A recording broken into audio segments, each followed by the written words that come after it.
இந்த செய்வினை பில்லி சூனியம் அப்படின்னு நினச்சிக்கிட்டு முக்கால்வாசி பேர் பயந்துக்கிட்டே இருக்கிறாங்க.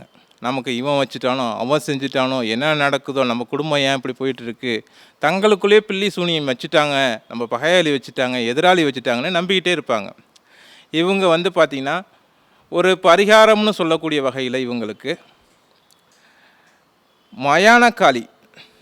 மயான காளிங்கிற அந்த தெய்வத்தை இவங்க ராகு கால நேரத்தில் போய் வழிபட்டாங்கன்னா இவங்களுக்கு யார் வைத்து இருந்தாலும் சரி, செய்வினை வைக்காட்டினாலும் சரி, இவங்களுக்கு மனசு அமைதியாகிடும்னு சொல்லலாம்.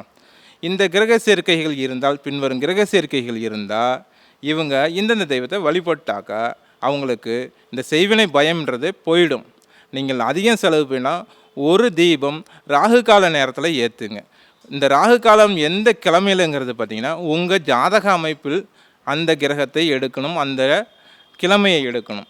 அதாவது செவ்வாய் ராகு 12ஆம் தொடர்பு பெற்றுச்சுனாக்கா அவங்க காளி தெய்வத்தை மயான காளியை வழிபடுவது சிறப்பு. இதே ராகு மாந்தியோடு தொடர்பு பெற்று 12ஆம் இடத்தில் இருந்தால் அவங்கள் மயானத்தில் இருக்கக்கூடிய காளி தெய்வத்தை வழிபடுவது சிறப்பு அப்படின்னு சொல்லலாம். அதேமாரி செவ்வாய் சனி ராகு இவங்க தொடர்பு பெற்றிருந்தாங்கன்னா உங்கள் ஜாதகத்தில் வீரபத்திரர் வழிபாடுங்கிறது நல்லா இருக்கும். அதை மாதிரி சனி சந்திரன் இவங்க பொதுவான காளி, எந்த தெய்வம் வேணாலும் இருக்கலாம். வடக்க பார்த்த காளியாக இருக்கலாம், தெற்கு பார்த்த காளியாக இருக்கலாம், கிழக்கு பார்த்த காளியாக இருக்கலாம், மேற்க பார்த்த காளியாக இருக்கலாம். எந்த காளியாக இருந்தாலும் பொதுவான காளி தெய்வத்தை எடுத்து இவங்க வழிபடுவது சிறப்பு. சனி சந்திரன் செவ்வாய் இந்த சேர்க்கை இருக்கிறவங்க பத்திரகாளி தெய்வத்தை அம்மாவை வழிபடுறது தான் சிறப்பாக இருக்கும். இவங்களோட அந்த செய்வினை பில்லி சூனியம் ஏவல் இதேமாரி பயம் இருந்ததுனாலும் ஒரு தீபம் 6 ராகு கால நேரத்தில் வழிபட்டாங்கன்னாவே போதும், இவங்களுக்கு பயம் என்பது நீங்கிரும்.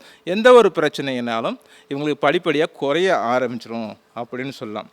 இதுவே சனி ராகு மாந்தி 12ஆம் இடத்தோட தொடர்புனா மயான காளி தான் இவங்களுக்கும் சிறப்பு அப்படின்னு சொல்லலாம்.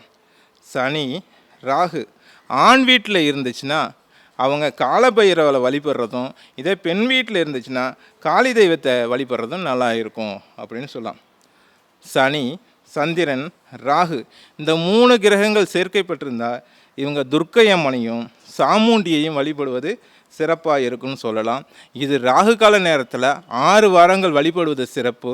இந்த கிழமை எந்த கிழமைன்னு எடுக்கிறது இது உங்கள் ஜாதகத்தில் அந்த ராகு நின்ற வீட்டை பொறுத்தும் நட்சத்திரத்தை பொறுத்தும் தான் அமையும்.